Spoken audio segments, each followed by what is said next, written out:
folks, thanks for joining us for another Vintage Legends. My name's Graham. You can check us out in the Vintage Guitar Players group on Facebook, just so everyone knows. As always, we'd love you to join us there. It's just facebook.com/groups/The Vintage Place. And again, you know where to find us on social media. So today, Friday evening of all evenings that we should be out partying, we are here to hear some more from Tuskhead from the Netherlands. Thank you so much for joining us tonight. You could be out doing a million other things and you're stuck talking to me, so thank you very much for joining us. Thanks for having me. Honestly, my pleasure. Can I, as always, get the ball rolling and just find out more about your music in your own words? Yeah, sure. Well, I'm Tuskhead. So my original name is Patrick. I'm from the Netherlands. I've been recording and releasing music as Tuskhead for about almost 5 years now. I've had some other names in the past before, but Tuskhead was a name that's really stuck with me, and I even got the tattoos and stuff like that. So now I can't get rid of it. There's no undoing that. It's a pretty strong name. In fairness, it's a pretty strong name. Yeah, thank you. Yeah, it fits my music genre as well. So yeah, I'll stick with it. That seems most reasonable. So music-wise, what? Tell us more. Tell us more about what you play.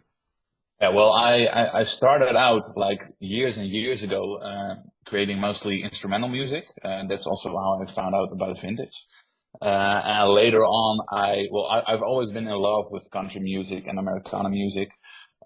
So eventually, my genre of music just shifted to country and Americana music. Okay. And I've been singing and releasing music with my own vocals for 5 years now. Okay. And that started after I got a divorce in 2019. And that's when I thought, well, I gotta get rid of this feeling. I gotta get, I gotta write this stuff down and just sing it. That's when I started singing and I changed from creating only instrumental music to, standing on stage as a frontman. It's quite a shift in that kind of position. The one thing, I mean, I know I can definitely, personally empathize, having been through that sort of thing too. It's such a strange thing because some of the most, adverse, kind of circumstances or, kind of shittiest of, personal circumstances can really bring out, some of the most kind of creative, kind of heartfelt stuff. So, I think it's pretty cool, man. Yeah, definitely. It changes your life, and not only your personal life, but also musically. It has this big impact. Yeah. So, do you think from that? I mean, how do you think that changed your music? Do you think it changed it to become, kind of darker or lighter, or what happened? I think a bit darker.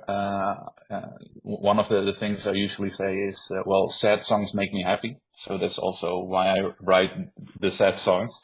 I'm with that. Right? So, I think because of what happened in 2019, I always said, before that, I always said, I can't write lyrics. I can't write lyrics. I can't stand on a stage and sing songs. I just can't. Just holding myself back for whatever reason. And that moment made me write lyrics, made me write the stuff down, and made me feel like I had something to say and something people can relate to. And that's, mostly, I think, my first album, Change of Shape, as well. It's mostly about dealing with breakup, dealing with a broken heart, dealing with picking up the pieces, stuff like that. And that's just really relatable for almost everyone. So I think that helped me, and also hearing from people that they want to hear it, the gigs coming from it, the radio performances I did, it made me feel like I got something to say, so let's continue this. Yeah, and I think it's definitely something that's very, very powerful, and it's one of the brilliant things about music is the fact that it unites people, from all sorts of different places, all sorts of different backgrounds and stuff. Everyone goes pretty shit sometimes. That's it. Yeah. It's good to have that outlet. And you're not wrong about the sad music makes me happy. I mean, one of my favourite bands of all time, Alice in Chains, and they do make some really, really gnarly riffs. But then you hear just some of the songs, they go, that sounds like quite a happy little acoustic song, and then you listen to the lyrics and you go, man, like, ooh, you know, it's pretty wild. Yeah. So you mentioned you'd kind of stumbled upon vintage when you were doing the kind of instrumental stuff. So how did you actually stumble upon them in the first place? I was looking. Oh, that was I think 2017 or something like that, and I was looking for a Les Paul Junior model because I just loved that sound of the P90. That really that rock and roll sound. So I was just looking around, and the Les Paul Junior model in a decent price range was really hard to find.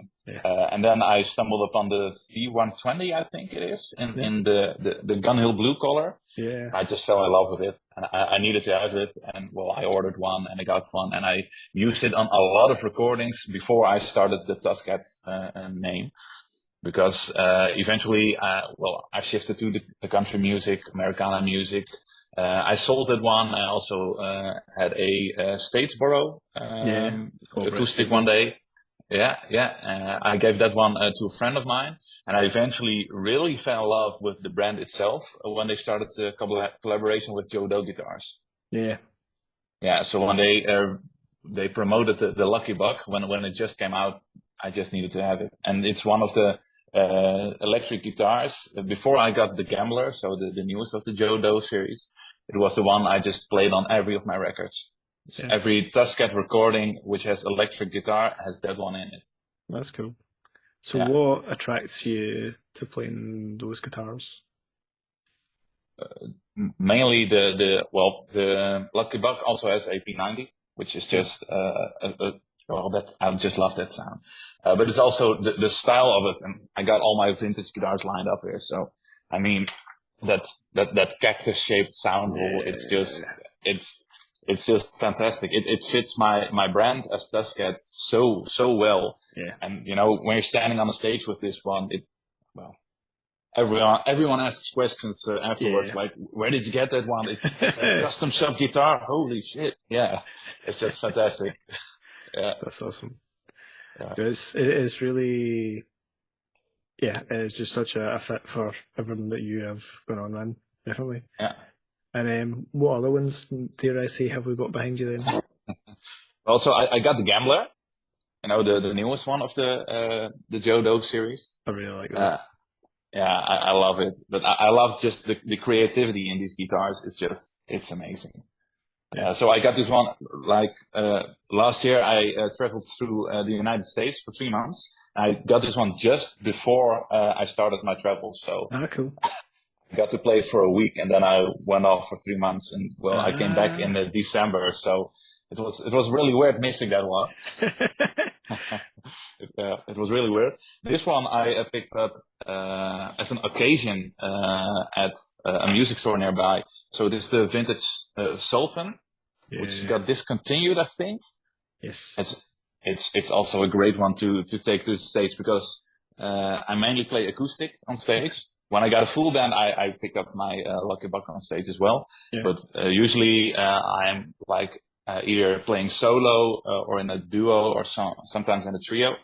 And then I usually have my acoustic main guitar, and I get this one on stage as well for that a little bit more rock sound, messing around with a couple of guitar pedals and stuff like that. Yeah, it's actually you don't see many of those around, so that's really cool. Exactly. I really love that one. Also, because it's just that jazz type guitar.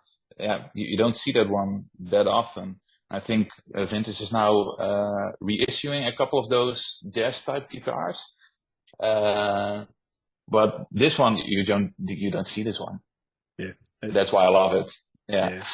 It's honestly like I think I've seen those come up even for for sale secondhand. Like they don't come up very often, so that's pretty awesome.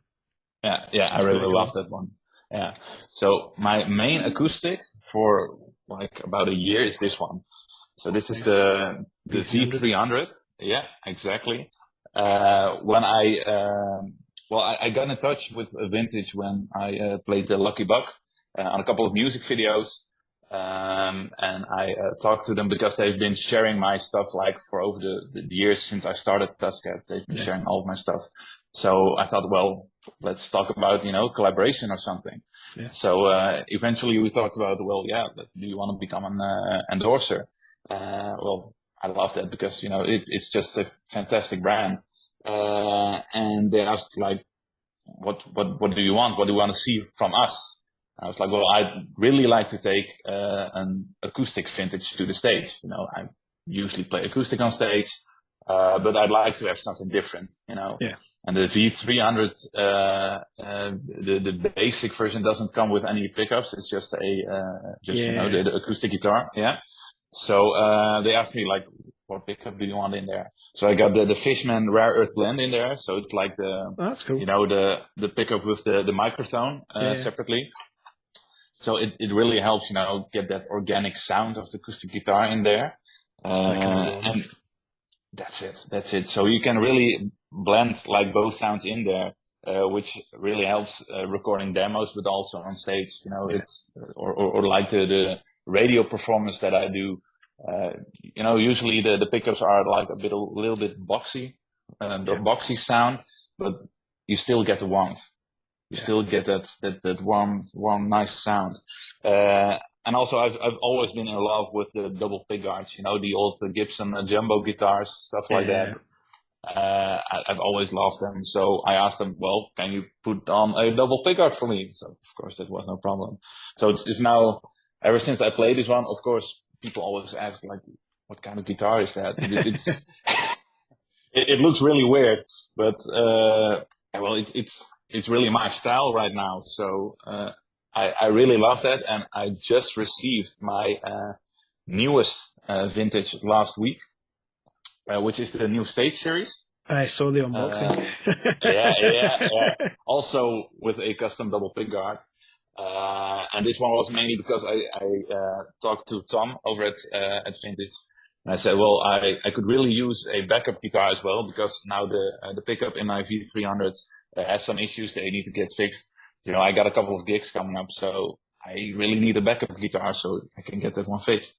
So we talked about a couple of cool vintages that would fit my sound. We talked about the vintage Fret Dancer as well. But that one was on back order for like, won't be out until April or May this year again. Okay. So that was like, all right, I need something in between. And that's when we came up with the new Stage Series. And yeah, I love it. Also solid spruce top. So yeah, it's a really great guitar. And what I love about this one as well, we had a discussion about, well, what kind of pickguard do you want on there? So I really like this one because it's, a bit longer, a little bit the traditional style. So yeah, and I really love this one. Got it last week. Got it also fitted out with a new custom strap. Awesome. Completely handmade. So that's amazing. Where did you get that? Yeah. From a guy, Wim is his name, and he makes them custom for like a lot of big artists in the Netherlands. Like I don't know if you know Danny Vera or Waylon. He makes the straps for them, and also things like the leather pick guards on Telecasters, stuff like that. So I thought, well, I would need that to match my vintage for on stage. So yeah, really love it. Really love the combination as well. Yeah, it looks absolutely stunning. Yeah. That's brilliant. Thank you. Yeah, that's the next thing I need to get now. Some custom straps. Damn it. Yeah. Next thing on the list. It's a long list, unfortunately. I don't know. I mean, at the moment you have got some stuff that you have already been putting your own stamp on. Yeah. If you let's ask a difficult question. If you were going to have your own, let's just say, either a pro shop or your own kind of custom, some kind of signature board or something like that, an electric and an acoustic, what would it look like? Well, the acoustic, I really like a jumbo style guitar. Like the big guitar, lots of sound. I love that. At least a solid spruce top. Well, if it could be an all solid, that'd be great. Yeah. Also, of course, with the double pickguard as well. and I really fell in love with that rare earth blend pickup. So I really fit that one in as well. Yeah. Yeah. So that'd be my if I could choose, that'd be my next guitar, and I'd love for Vintage to make that one. Yeah. Just saying. Yeah. So what about if you had something more towards like electric or something? What would you? Are you looking maybe at another kind of T style shape or? Yeah, probably. Yeah, probably a T style. Maybe a bit more traditional, because the Lucky Buck and the Gambler are less traditional, also in terms of the pickups that got fitted in, stuff like that. Yeah. So maybe as sound wise, I would go a little bit more traditional, but of course in terms of looks, I'd put something crazy on it, like a sound hole with a cactus. That sounds fair. Or make up something entirely different, just your own totally thing. Yeah, that'd be cool as well. Well, something I got a lot. This hat I almost wear on like every gig, every video, stuff like that. I also had it printed on one of my single covers. I got it on like my guitar strap. People had it tattooed.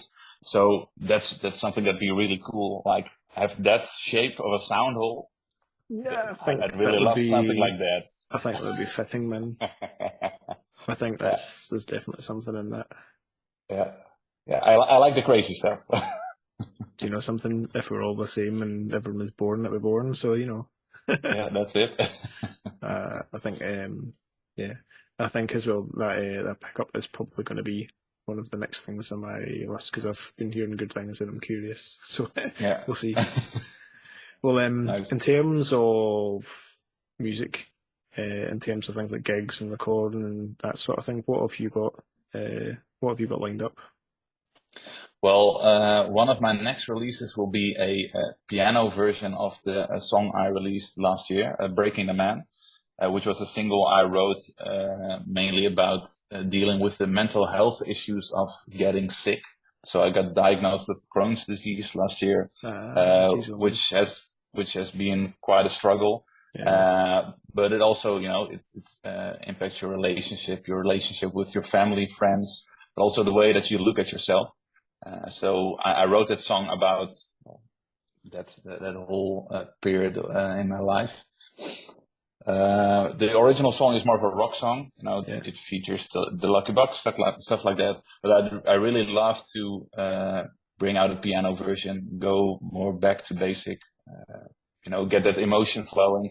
Because when on stage, I also play it just acoustically and really slow down and laid back. And I had a gig a couple of weeks ago, and that was a beautiful moment for me as well. I told a story about Breaking the Man. I started playing that song, and in the back of it was a small intimate gig, and in the back of the room there was a guy crying because what the song did to him. That's the kind of reaction you like. My music speaks to people. Yeah. That's great. So that's So that's something I got lined up. It's almost done. It'll be released like in about a month or something. Last year in the United States, I recorded 2 songs. So I went there in Nashville and wrote with one of my all-time heroes in terms of Americana country music. His name is Josh Morningstar, and he wrote for some big names in country music like Cody Jinks. Yeah. I wrote 2 songs with him and recorded them in Dallas when on my journeys. So I'm gonna release those on vinyl, probably somewhere this summer. And I'm also working on my second full-length album, but that'll probably be released at the end of this year because so much lined up. Details to be confirmed. Yeah, exactly. Yeah. So well, that's it in terms of my new music. I got one big gig coming up next Tuesday in Utrecht at Tivoli. Cool. Now after that, my Breaking the Man tour is done, and I'm gonna focus a little bit more on writing and a little bit more on promoting the stuff that'll be released later this year. Yeah, that'd be awesome. Yeah. That'd be awesome. Well, I mean, again, I think what we can always do, of course, is we can always kind of catch up some other time if you want. And Yeah, I'm sure. sure that as you're releasing stuff, Vintage will obviously be, sharing your stuff on social media too, which is awesome. Yeah, definitely. And in terms of, apart from literally where to find you, where's the best place to try and connect with your music? Well, you can find my music on Spotify, Apple Music, stuff like that. All the usual. You can find me on my website, which is, well, really easy, tuskhead.com. And on Instagram, Facebook, stuff like that, on the username @IamTuskhead. Yeah, that's awesome. Well, Yeah. everyone, know where to find the man. That's amazing. Well, listen, let me say thank you so much for your time. It's been an absolute pleasure to talk to you tonight, man. I'll let you get on with your Friday evening, and I'm sure you've got a glass that you can raise. All I have is some more coffee. I got iced coffee, so. There we go. See, everyone thinks we're being alcoholics. We're all good. It's not Bailey's, it's an iced coffee. Listen, thanks, man. Have a good night, all right? Thank you too. Bye-bye.